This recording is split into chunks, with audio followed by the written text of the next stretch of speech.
Mesdames, Messieurs, bonjour et bienvenue à tous. Sota Midi Magazine de ce jour, voici les grandes articulations.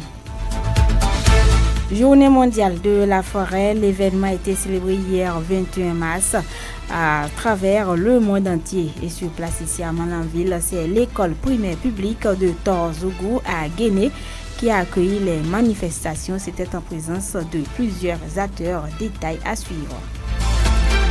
Pendant ce temps, l'eau pour la prospérité et la paix, c'est le thème central de la célébration aujourd'hui de la 31e édition de la Journée mondiale de l'eau, commémorée tous les 22 mars depuis 1992. Et nous nous sommes intéressés au plan local à l'avis des populations sur le fait qu'ils ont de l'eau potable. Et puis, les producteurs du Bénin se frottent les mains depuis quelques jours et pour cause, il est annoncé le retour et la disponibilité de l'engrais NPK au titre de la prochaine campagne agricole. Ils sont donc nombreux, ces agriculteurs de la commune de Malanville, à se réjouir de la nouvelle. Vous les suivrez dans ce 13h. D'autres informations seront également au menu de l'actualité, sans oublier la revue de presse nationale de ce jour, une présentation de Lukman Wawuchio. Sota Midi Magazine, le point de l'actualité de la journée sur ta radio. Sota FM, c'est maintenant et tout de suite. Les forêts et l'innovation, de nouvelles solutions pour un monde meilleur, c'est le thème de la célébration de la Journée mondiale de la forêt, édition 2024. Cette journée se commémore le 21 mars de chaque année depuis quelques années dans les 4 coins du monde. Au plan local, ici à Malanville, les autorités communales et responsables de la section communale aux forêts et chasses ont aussi sacrifié à la tradition et c'est l'école primaire publique de Torzougou dans l'arrondissement de Guéné qui a abrité l'événement. Une occasion pour Placide Tchemayon, responsable adjoint section communale aux forêts et chasses de Malanville, d'expliquer le bien fondé d'une telle célébration à la population. Cette journée est célébrée le 21 mars de chaque année et nous sommes à la 12e édition aujourd'hui. Cette journée a été initiée juste pour contrer un peu les effets néfastes du changement climatique.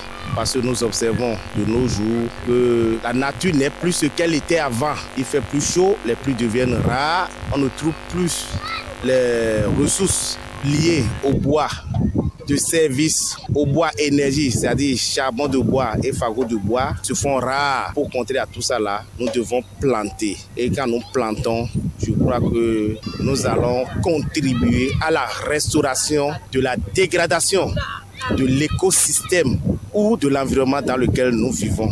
Et comme ça, ça va nous faire du bien ici, dans notre commune, à Malanville, pour le Bénin et pour le monde entier. Pour le spécialiste de la flore et de la faune, on peut planter un arbre quelle que soit la saison, mais il ne suffit pas non plus de planter, il faut pouvoir l'arroser et en prendre soin. Placide Tchemayon, qu'on écoute. C'est vrai, nous sommes en saison sèche et beaucoup de gens peuvent se dire, est-ce qu'on peut planter en cette période? Tout est possible sur cette terre quand on a la volonté. On peut bel et bien planter des arbres en cette période. Le problème est que là-bas, juste besoin de suivi. Le suivi en ce temps, c'est l'eau. Vous mettez de l'eau, vous arrosez au moins une fois par jour. Après cela, il faut protéger contre les bêtes ou les gens de mauvaise foi qui vont venir peut-être détruire ces plants. C'est-à-dire protéger et arroser. Et vous allez voir que ça va prendre. On peut planter le nombre qu'on peut suivre. C'est pas aller planter 1 hectare. Aujourd'hui ici, je crois qu'on a mis en terre 25 plants, dont Caïcédra et Mélina, toutes essences confondues. Ça fait 25 plants. Et je crois que le directeur de cette école, avec tout son staff et le bureau APE, ont pris l'engagement de nous aider à protéger ces plants et à les suivre pour que dès les prochains jours, quand nous allons revenir ici, nous puissions voir ces plants encore en vie. Le représentant du maire Guy Dami Gado a invité à son tour les populations et apprenants de Torzougou à prendre au sérieux la question du reboisement. Valentin Elegbe, qu'on écoute.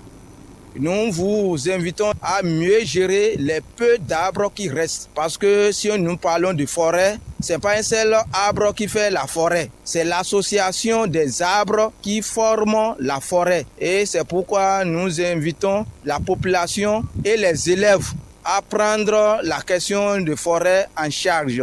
L'eau pour la prospérité et la paix, c'est le thème central de la célébration aujourd'hui, vendredi, de la 31e édition de la Journée mondiale de l'eau, commémorée tous les 22 mars depuis 1992.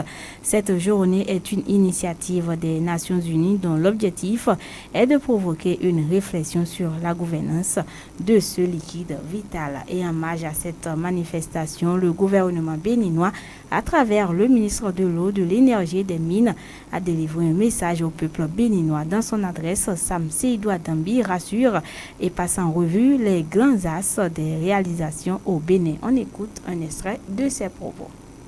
Le gouvernement, à travers ma voix, tient à rassurer la communauté nationale et internationale que l'eau est toujours inscrite parmi les priorités du programme d'action du gouvernement. Après les progrès significatifs réalisés au cours de la mise en œuvre du programme d'action 2016-2021 dans le secteur de l'eau, on note dans le programme d'action 2021-2026 la mobilisation de ressources financières jamais réalisées dans notre pays pour l'accès universel à l'eau potable pour toutes nos populations où qu'elles se trouvent. Les interventions réparties en 17 projets sont essentiellement orientées vers une dynamique de poursuite et d'achèvement des travaux de réalisation et de renforcement des systèmes d'alimentation en eau potable. Le démarrage et d'achèvement des travaux de réalisation des infrastructures hydrauliques dans les 8 villes non encore couvertes par la SONER. Le développement de systèmes et des approches pour une utilisation responsable et durable des ressources en eau. Les investissements réalisés par le gouvernement sous la direction de son Excellence, M. Patrice Talon, président de la République, sont visibles dans toutes nos contrées en milieu rural et ou urbain. Et que disent les citoyens malanvillois par rapport à l'accès à l'eau potable dans la commune de Malanville? Je vous invite à suivre un extrait de quelques citoyens rencontrés. On n'a pas de pompe, donc l'eau depuis là, souvent les gens passent pour dire mettre des médicaments dedans. Les enfants, infections, chaque fois c'est corps chaud. À Malanville, notre l'eau n'est pas tout propre. Ça peut amener beaucoup de conséquences. En utilisant l'eau qui n'est pas propre, on peut tomber malade, les enfants. On n'a pas totalement accès à l'eau potable, ce qui fait que l'eau de forage n'est pas totalement potable comme ça. La population, elle pousse leurs cris, j'en parle à tort et à travers, mais les autorités compétentes, au lieu de prendre les cris de la population en compte, ça peut engendrer beaucoup de choses, des maladies à tort et à travers, la saleté corporelle, parce que sans l'eau, je pense que les gens ne peuvent pas se mettre en état normal. On ne peut pas dire que totalement nous avons accès à l'eau potable, mais on tend vers quand même à trouver une petite amélioration. Pourquoi? Parce qu'aujourd'hui, nous voyons que les gens cherchent à quand même s'en procurer de l'eau potable. Puisque nous allons voir que dans quelques maisons, il y a des gens qui se forcent à trouver du forage et ils font des bénévoles. Ces bénévoles-là, vous allez voir que les gens qui sont dans le quartier là, ils viennent, ils prennent cette eau-là. Bon, cette eau quand même est un peu potable parce que c'est une eau très profonde. L'eau qui est profonde, on dit que l'eau là est potable. C'est un peu propre. Quand nous allons voir dans d'autres cas que plusieurs des maisons ont des puits. Et ces puits-là, on ne peut pas dire que ces puits-là sont quand même potables. Quelques-unes ont quand même des forages dans plusieurs maisons, c'est des puits. Et ces puits-là, vous allez voir, les gens puissent. Si vous regardez dans cette eau-là, il y a des verres. Ces verres-là, est-ce que c'est tout le monde qui arrive à filtrer cette eau-là avant de boire? Les enfants viennent, quand ils ont soif, ils viennent en même temps, ils puissent et ils boivent. Profitant des canaux de la radio Sota FM, ces citoyens rencontrés lancent l'appel que voici aux autorités compétentes. Milieu à Robanda, il peut nous placer un pompe là et on peut utiliser, il peut nous aider par là. Bon, château aussi, c'est pas du tout mal, il peut nous aider. Je dirais que les autorités qui sont en Malanville, ils n'ont qu'à prendre soin de leur population. Et s'ils n'ont pas les moyens de faire des eaux potables au niveau de la commune, ils n'ont qu'à écrire au haut lieu. Il y a les ministres qui s'en chargent et ils auront des financements pour pouvoir, dans la commune de Malanville, faire les pompes et tout le monde aura accès à l'eau potable. Au moins dans plusieurs quartiers de forage, au moins de forage, pour que ces gens-là arrivent avec le temps s'en procurer. Au moins quand il y a de forage, les gens iront à chaque fois et là ça va diminuer le taux de maladies. Et aussi il y a des gens qui vont abandonner les puits au lieu de forage. Mesdames et messieurs, on va marquer un coup de pause avant de revenir pour la suite de cette édition. Sota Info Midi, le point de l'actualité sur ta radio.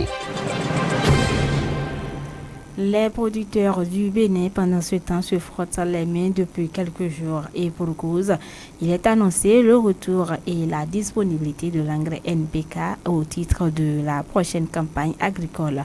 Ils sont donc nombreux, ces agriculteurs de la commune de Malanville, à se réjouir de la nouvelle. Zachary Moukaila est le secrétaire général à UCOM CVPC de Malanville. Je vous invite à suivre un extrait de ses propos.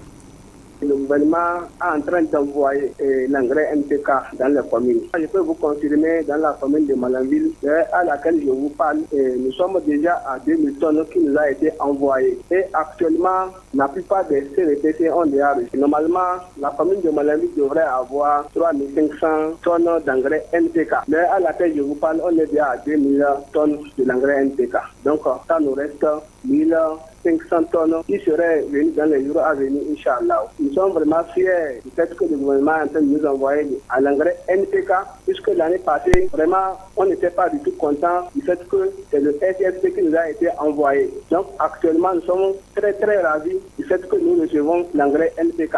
Et Inch'Allah, nous promettons au gouvernement que, Inch'Allah, cette année, nous allons faire plus. Notre source profite de l'occasion pour prodiguer quelques conseils aux producteurs afin de prévenir d'éventuels cas de bradage de ces intrants agricoles. Zachary Moukaila. Nous voudrions dire aux producteurs, aux membres CVPC d'abord, d'être sereins, d'être aussi vigilants, puisque franchement, nous ne voudrions pas le bradage de ces intrants. Nous voudrions également les faire comprendre que l'engrais qui les a été donné, ils n'ont qu'à prendre soin d'utiliser ces engrais-là pour que la campagne soit une bonne campagne. Nous voudrions également les rappeler que, Inch'Allah, nous allons faire des efforts pour que, en tout moment, où besoin se fera sentir, Inch'Allah, n'importe où l'engrais se trouve, nous allons faire tout possible pour pouvoir leur amener ça. Donc, nous sommes en train de les encourager pour qu'ils soient sereins et ne pas brader les intrants. Notre éducation dans ce 13h, le français est une matière fondamentale dans l'enseignement secondaire au Bénin. C'est ce que l'on retient des propos de Gildas Zinsoudje, un professeur de français rencontré sur place ici à Malanville. Selon lui, les enseignants de cette discipline représentent les pièces maîtresses dans la chaîne de l'éducation formelle. Je vous invite à suivre un extrait des propos de Gildas Zinsoudje. Les professeurs de français sont aussi importants dans la chaîne de formation qu'on ne pourrait les négliger parce que la matière qu'ils enseignent, les professeurs français, cette matière est transdisciplinaire. Parce que le français est sur tout le parcours de l'enseignement, dans le secteur de l'enseignement général. C'est pourquoi on parle de la transdisciplinarité. Le français est partout. On ne saurait ignorer le français en sciences ni dans les langues alors que nos collègues enseignent. Et donc, le français est fondamental. C'est la raison pour laquelle nous aussi, enseignants, nous demandons à nos apprenants de plus s'intéresser à ce que nous leur disons pour que dans n'importe quelle matière, ils puissent s'en sortir. Alors, et c'est une matière fondamentale, quand bien même on aurait ignoré la place de nos langues aussi, parce qu'on ne saurait l'ignorer, alors pour pouvoir installer les différents curricula que le système a à divers niveaux. Conscient de la place qu'occupe le département de la Liborie aux différents examens de fin d'année, l'animateur d'établissement de français au collège d'enseignement général 1 de Malanville espère donc un changement et lance cet appel aux parents. Gildas Zinsoudje, professeur de français. En ce qui concerne nous Français, nous battons toujours, tous les jours que Dieu fait, nous battons pour que notre matière puisse vraiment servir de levier à la réussite de nos apprenants dans différentes matières. On n'y a aucune matière parce que je vous ai parlé de transdisciplinarité. Nous savons la place que le français occupe dans l'enseignement secondaire. Et donc, nous nous attelons à ça pour que la performance, le rendement de nos apprenants alors puisse s'améliorer. Plan départemental, notre section, il y a PFBI, c'est le projet France de Bénin, au plan départemental, le manque d'organiser des activités pour pouvoir accompagner nos apprenants et aussi nos collègues à vraiment renforcer nos apprenants dans l'acquisition de leurs savoirs. Il y a plusieurs pesanteurs qui sont à la base de ce niveau que le département occupe souvent au plan national, dont nous ne sommes pas fiers. Pour améliorer le rendement au plan départemental, il faudrait que les parents suivent un peu les apprenants. Parce que dans le département, je peux vous dire qu'il y a des enseignants qualifiés qui se donnent à leur métier. Ils font tous s'efforcent à donner le meilleur. Mais face à certains pesanteurs, vraiment, nos efforts paraissent un peu vains. Et donc, je voudrais demander aux parents vraiment de s'intéresser, de suivre leurs enfants. Hors de nos frontières, à présent, c'est avec vous, Zulkifilou Lona. Zulkifilou, bonjour. Bonjour, Pierrata Povo. Au Gabon, l'ex-président du Gabon, Ali Bongo, sa femme Silva et 3 de leurs enfants demandent à un groupe de travail de l'ONU de reconnaître leur détention arbitraire après le coup d'État du 30 août 2023. L'un de leurs avocats, Maître François Zimeraï, s'insurge. Ils ont droit au respect des droits fondamentaux, le droit à un procès équitable, le droit à une défense, le droit à une présomption d'innocence, tous ces droits qui leur ont été brimés. Pendant ce temps, au Burkina Faso, à l'issue du Conseil des ministres de 20 mars 2023, le ministre des Mines, Yacouba Zabré Gomba, a annoncé le retrait de permis de mines industrielles d'or d'Inata et de manganèse de Bantao. Ces permis très convoités avaient été abrimés, attribués par des procédures d'entente directe en avril 2023 à la société afro-turque à l'issue d'un processus qui avait fait débat dans l'espace public.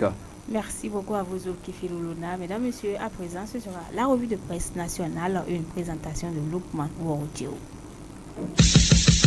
Suivez la revue de presse sur Souta FM.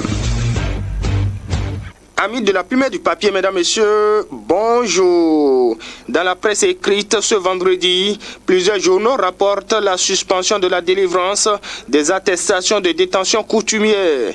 L'information est traitée par le Télégramme, le Canal du Nord, Fraternité, Nord-Sud Quotidien, 109 et autres. Selon les publications, la délivrance de l'attestation de détention coutumière ADC est suspendue en zone rurale et en zone périurbaine non couverte par une opération de lotissement. Ceci, précise mes confrères, sur toute l'étendue du territoire national. C'est une mesure, indique le Télégramme, qui a été rendue publique dans un communiqué conjoint du ministre du Cadre de Vie et du ministre de la Décentralisation.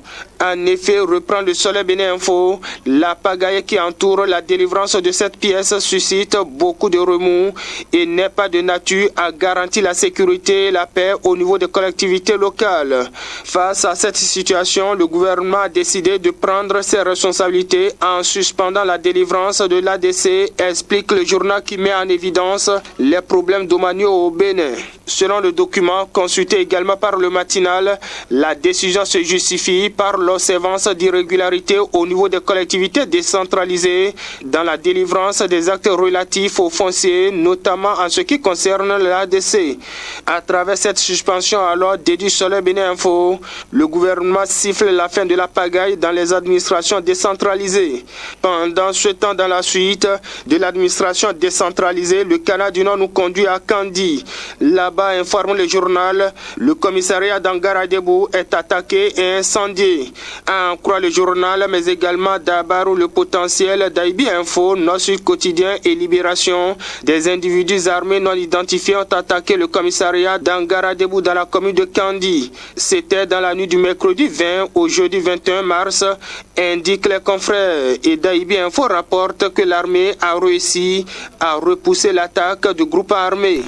Mais reprend Fraternité, des édifices publics sont devenus la cible dans la Liborie. Il y a quelques jours, ce sont des salles de classe d'un établissement scolaire qui sont partis en fumée et peu de jours après, c'est le commissariat qui a subi le même sort. Le Canal de Ménotais s'inquiète. Il n'y a plus de quiétude, les élèves n'ont plus l'esprit tranquille pour étudier. De leur côté, les policiers censés protéger les populations se préoccupent d'abord et légitimement de leur protection. Mon confrère constate que la menace monte en intensité. Et donc, la sécurité sera désormais du fait de chaque individu, recommande mon confrère. Et dans le reste, notre quotidien Le Béninois Libéré et bien d'autres publications renseignent que depuis 0 heure ce vendredi, le Niger a levé ses barrières avec son voisin le Nigeria. Oui, confirme Daibi Info, le Niger rouvre sa frontière avec le Nigeria, mais le Bénin attend son tour, précise le journal. En attendant donc le tour du Bénin en note politique pour ainsi finir, Dynamise Info s'intéresse au départ du pouvoir en 2026 de Talon. Que cachent ces incessantes assurances que le journal qualifie de futiles et d'inopportunes quant à ce départ? Et des déclarations du porte-parole du gouvernement, Léandre Ngwedji, la boussole retient que Patrice Talon part en 2026, mais veut préserver ses acquis. Alors la rupture veut-elle finalement assurer ses arrières? Interroge le Canard. Voilà, mesdames, messieurs, ainsi va l'essentiel de l'actualité, tel que traité par les publications ce vendredi. Fin de cette revue. Merci de m'avoir suivi. À très bientôt. C'était la revue de presse sur Sota FM.